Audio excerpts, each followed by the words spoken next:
Life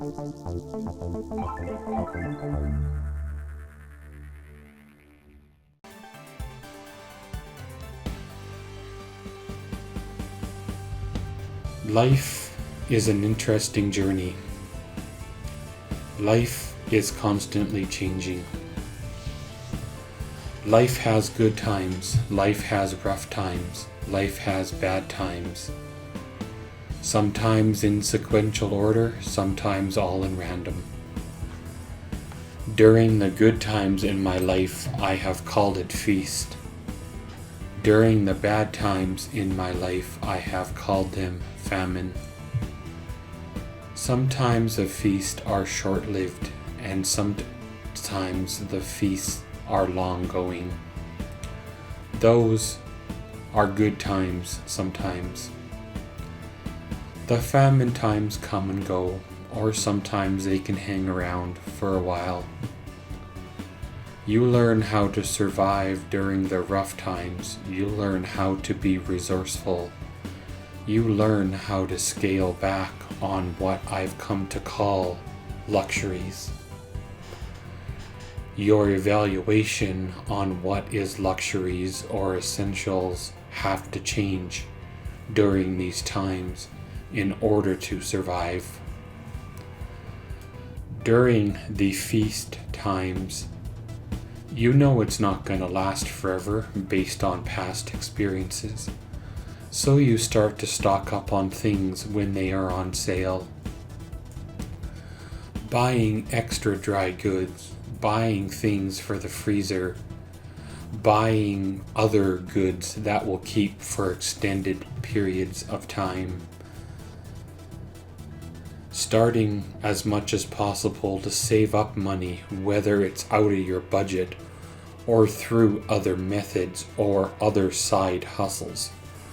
Other things you do to make sure the cushion is there, so when the good times end, it doesn't hit you nowhere as hard because you're prepared kind of this time. During the famine times, you learn to be resourceful, sometimes cutting off bills and luxuries, sometimes limiting trips to the city for sightseeing and things like that. You know the famine times will not last, but sometimes they can get rather dry. You can always liquidate some things like your tools, your patio sets, your Weber barbecue, pretty much your RV, whatever you got laying around that is worth amount of cash that you can liquidate. And in the last resort, you can sell your vehicle. I don't recommend selling your home, but if it's mortgaged in a never-ending 25-30-year mortgage, sometimes that can relieve a lot of the stress.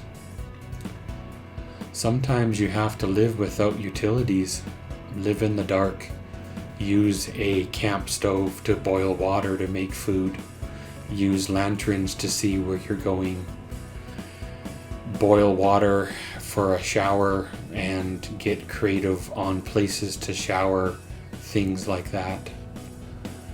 Remember, there are sometimes programs to help out with food, and if you're one of the lucky ones, you may just qualify for help with the utilities. In my adult life, the feast-famine cycle rotated regularly. Most of the time it had to do with my health and my undiagnosed disabilities. Sometimes it had to do with workplace politics and favoritism. I was always the odd person out. I kept to myself and never partied with the boss. Financial stress can add to the famine cycle, I found. It can make it a lot worse. Carrying more than your share of debt can amplify the famine. People in your life who are fake friends or fake family can add to it as well. Sometimes things can get rather dark, but remember, they will change. Things will get better. Thanks for listening.